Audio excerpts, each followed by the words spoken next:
안녕하세요, 최진석입니다. 저는 지금 실리콘밸리 마운틴뷰에 나와 있습니다. 이곳은 구글 본사가 있는 지역인데요. 주변을 둘러보면 이렇게 사무실 임차인을 구하는 간판을 쉽게 찾아볼 수가 있습니다. 마운틴뷰뿐만 아니라 산타클라라나 산호세 지역도 예외가 아닌데요. 이렇게 실리콘밸리가 사무실 공실로 몸살을 앓고 있습니다. 공실률이 역대 최고치라는 얘기도 나오는데요. 그 이유는 무엇인지 자세히 알아보겠습니다.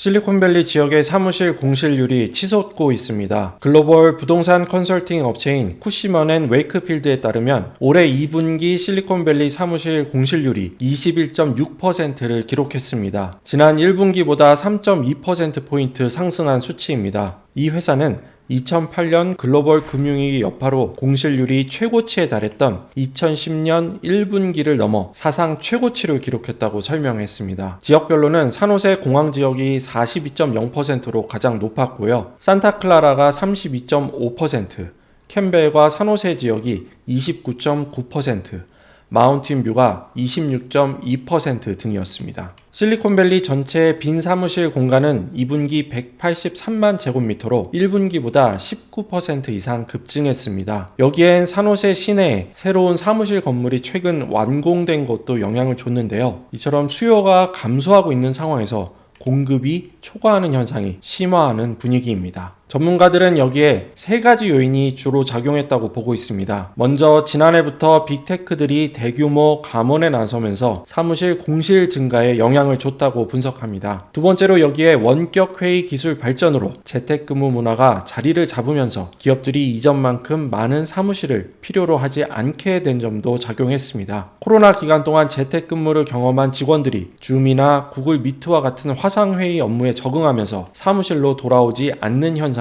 굳어졌다는 것이죠. 스타트업계에서는 VC들의 투자 위축도 큰 요인이라고 설명했습니다. 작년부터 시작된 페드의 급격한 금리 인상 등으로 VC들의 투자가 위축됐는데요. 이로 인해 원가 절감에 나선 스타트업들이 우선적으로 사무실을 정리하고 위워크와 같은 공용 오피스에 들어가는 사례가 늘어났다는 것이죠. 실제로 한 스타트업 대표는 직원이 10명 미만일 때는 사무실을 빌리는 것보다 위워크를 활용하는 게 비용 측면에서 더 낫다는 얘기도 했습니다. 실리콘밸리 기업들이 캘리포니아 지역을 떠나 다른 주로 옮기는 것도 공실 증가에 영향을 줬을 것으로 보입니다. 2021년 테슬라가 본사를 텍사스주 오스틴으로 옮겼고요. 올해 들어서도 오라클과 클라우드 서비스 업체인 휴렛패커드 엔터프라이즈 등도 각각 오스틴과 휴스턴으로 이전을 했습니다. 캘리포니아주의 법인세는 8.84%, 소득세는 13.3%인데요. 이는 미국 내 최고 수준이라고 합니다. 반면 워싱턴주와 텍사스주,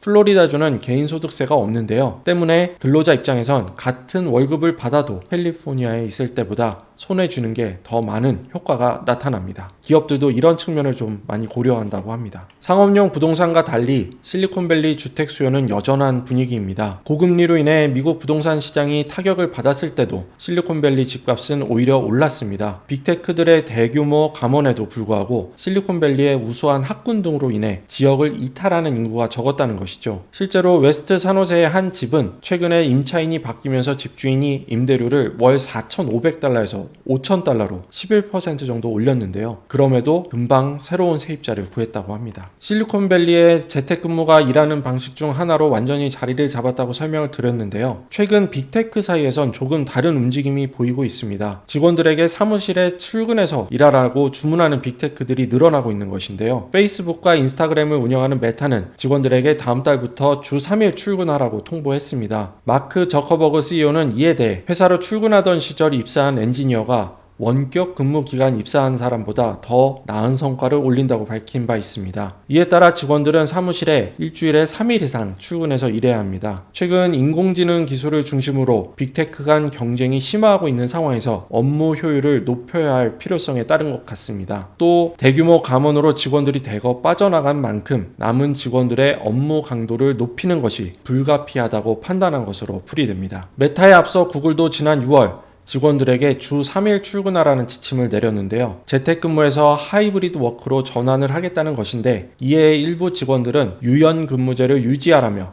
반발하면서 회사와 갈등을 겪고 있습니다. 이미 원격 근무에 적응한 직원들이 상당하다는 것을 보여주는 단면이죠. 아마존도 지난 5월부터 재택근무를 축소하고 최소 3일 이상 출근하라고 방침을 정했습니다. 이처럼 빅테크들이 출근을 장려하는 분위기이긴 한데요. 여전히 재택근무를 절반가량 하는 하이브리드 워크 형태여서 사무실 공간의 필요성이 이전만큼 크지는 않아 보입니다. 이런 이유로 메타는 최근 써니베이 사무실을 폐쇄하며 6만 5천 제곱미터의 오피스 공간을 시장에 매물로 내놨습니다. 구글도 마운틴뷰와 모페파크에 있던 12만 제곱미터 규모의 사무실을 재임대하려고 내놨습니다. 이런 분위기를 감안했을 때 실리콘밸리의 사무실 공실률은 당분간 높게 유지될 것으로 보입니다. 자, 이번 주 준비한 내용은 여기까지입니다. 지금까지 시청해주셔서 감사드리고요. 저는 다음 시간에 더 알찬 소식으로 찾아뵙겠습니다. 지금까지 실리콘밸리에서 한국경제신문 최진석 특파원이었습니다. 감사합니다.